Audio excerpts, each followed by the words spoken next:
छोटी बच्चियों को जैसे देखता है वैसे मतलब इसका जो है दिमाग पत्थर उठा करके माथे पे मार दिया।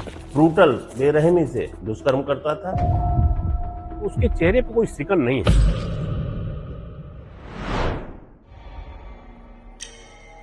मैं शासकीय अधिवक्ता नवीन कुमार दुबे, पॉक्सो कोर्ट कन्नौज में कार्यरत था।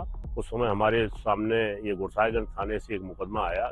एक अबोध बालिका थी, वो अपने घर से गुल्लक लेने के बहाने दुकान पे जाती है। दीपावली का त्योहार था उस समय, और वहां पे गोलक लेकर के आती है। फिर उसके बाद वो बदलने जाती है उस गोलक को, तो चटकी निकलती है। तो उसने कहा, दुकानदार ने कहा कि मेरे पास गोलक है नहीं दूसरी। ये वहीं पे टहल रहा था।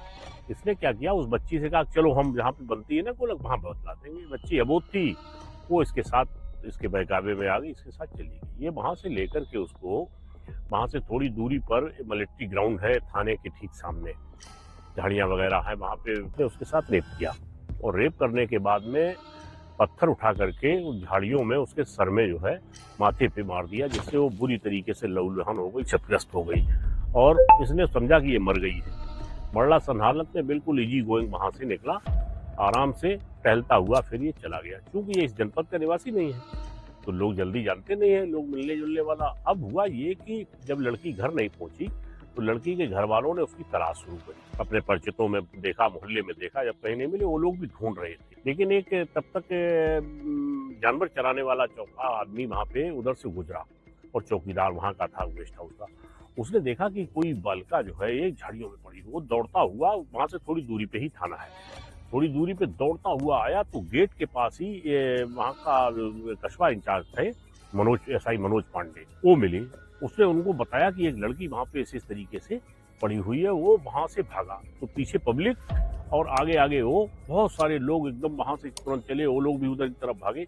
उसके बाद में हुआ ये कि उसने जाकर के उस लड़की को देखा तो बिल्कुल मरणासन स्थिति में थी, अस्त व्यस्त हालत में थी। इसके बाद में उसने उसको यूं ही गोदी में उठाया, और आप समझिए, कल्पना करिए कि ऐसी बच्ची को वो उठाया। सबसे पहले उसने कहा इसको प्राइमरी ट्रीटमेंट दिलवाया जाए। तो गरीब परिवार से ये बच्ची थी, इसके पिताजी रेहड़ी पे वगैरह के, ये रोड पे फुटपाथ पे दुकान लगाते थे, कुछ बेचते थे, प्लास्टिक पन्नी वगैरह। प्रशासन ने रीजेंसी हॉस्पिटल भर्ती कराया, और आप कल्पना करिए कि उसकी मदद करने के लिए एसएचओ और प्रशासन ने मिलकर के वहां पे 6 लाख रुपए का तुरंत चंदा हुआ। लड़की जो कोमा में थी, जब मेडिकल कराया तो सभी हतप्रभ रहे कि उसके प्राइवेट पार्ट पे बहुत चोटें थी। और प्राइवेट पार्ट पे चोट होने के बाद में जब उन्होंने कहा कि इसके साथ रेप हुआ है तो रेप की धाराओं की बढ़ोतरी। अब चूंकि आदमी को टेस्ट आउट करना था कि ये घटना करने वाला कौन है, अब सारे सीसीटीवी खंगाली गई। लोगों ने अपने घरों के, रोड के चारों तरफ, रोड के बड़ा कस्बा है, सब जगह एक जगह ये आया, एक सीसीटीवी में दिखाई दिया कि ये रामजी वर्मा जो है एक व्यक्ति जो है, और लड़की पीछे पीछे, उसके पीछे पीछे आगे आगे ये चलता चला जा रहा है।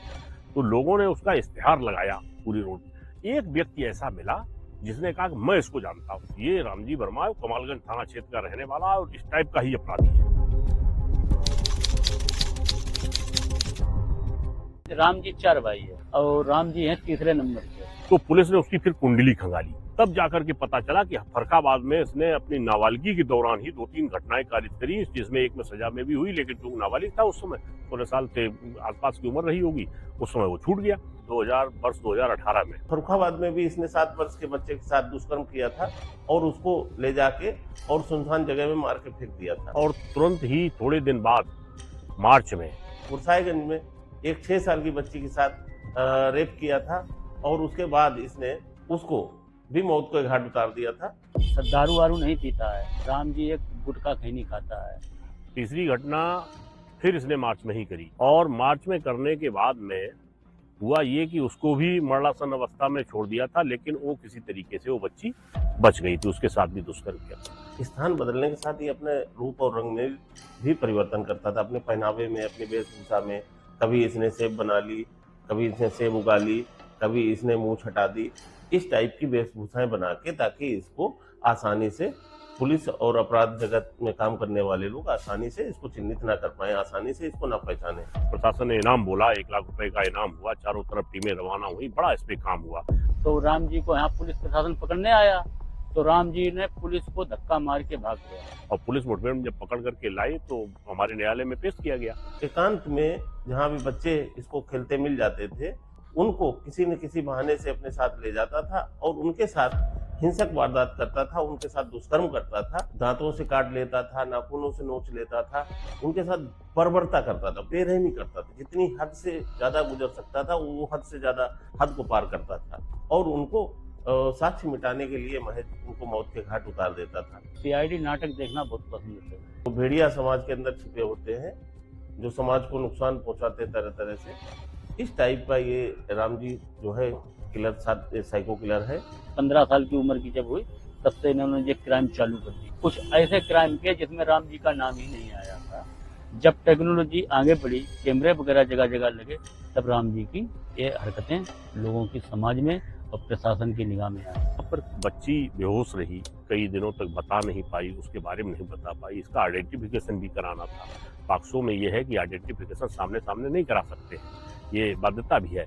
तो अब हुआ ये कि इसकी आइडेंटिफिकेशन कैसे हो।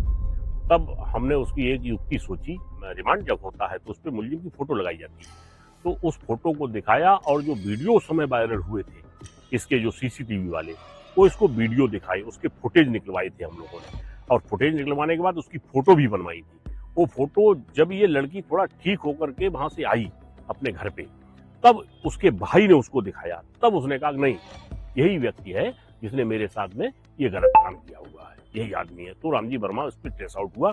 कोर्ट से भी रिक्वेस्ट करी कि साहब ये इस टाइप का अपराधी है, अगर समाज में वापस जाएगा तो दोबारा से घटनाएं करेगा, लिहाजा इसका ट्रायल थोड़ा तेजी से किया जाए। डिफेंस काउंसिल उसको दिए गए, उन्होंने भी बड़ी उसको बचाने का प्रयास किया। लड़की का बयान मैंने कैमरा के अंदर बहुत प्यार से, बहुत छोटी बच्ची थी, उसको बड़ा समझा के टाफी वाफी खिला करके, और उसको ये कि मैं घबराना नहीं, डरना नहीं, लेकिन वो बड़ा सदमे में थी बेचारी।